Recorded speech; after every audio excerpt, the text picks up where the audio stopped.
This 13 ingredient Super Bowl chili is gonna blow your mind.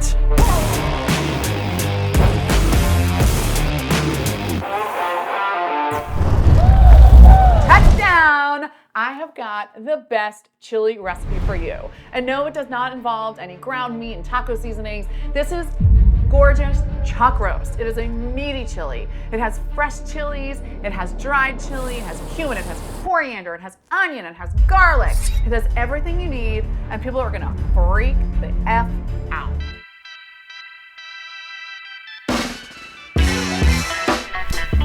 There is no ground meat in this chili.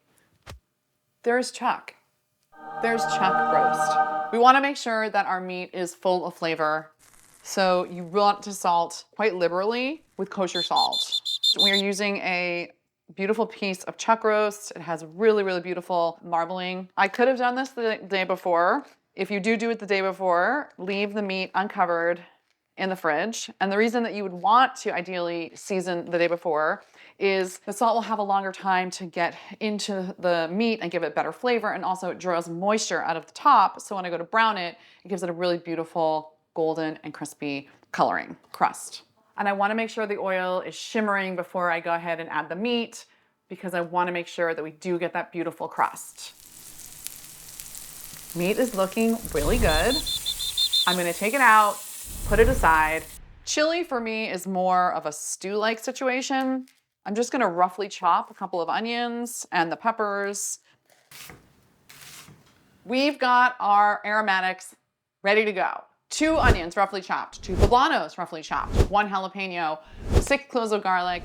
We'll add these, we'll add our spices, we'll add in some liquid and some tomatoes, and then we walk away. Add in the onion and the jalapenos and the poblanos and saute these until they get soft and translucent.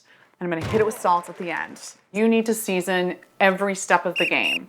That's what I'm doing here. It just adds to the layers of flavor. The next thing we're gonna add are the spices. So I have cumin, coriander, oregano, and I wanna make sure these spices bloom in the oil so that their maximum flavor comes out and is present, and you'll taste it throughout the whole recipe.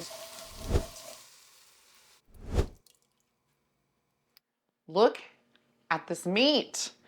It has just fallen apart. It is melted, completely transformed since we last looked at it. I love beans. I love making beans. So obviously this chili has beans. This is not a Texas style chili where they don't have beans. This is a bean heavy chili. Now I make my own beans. I love making beans. I've made these beans. It is a pound of red beans. If you don't feel like making beans, you can buy them at the store. The point is that the beans go in towards the end of the cooking time. This has been cooking for about 3.5 hours. I've done nothing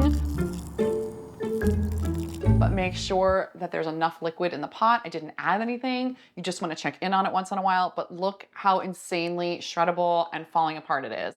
Now I'm going to add my beans right in there and stir everything together just so the beans are warmed through, hang out for a couple of minutes, and then we can plate our chili. You got your pot of chili. What do you want to do next? You want to put out all the toppings for your guests. I put out cheddar cheese. I put out fontina because cheddar melts for crap. Fontina makes it all gooey and delicious. I ripped open a bag of tortilla chips. Just present it like that. I have some sour cream. I have some radishes, some scallions, some thinly sliced jalapeno, some avocado, some cilantro, some Fritos, because this girl loves a Frito, and some sour cream. My 13 ingredient chili has won the chili bowl. Happy game day. For more recipes like these, check out my newsletter.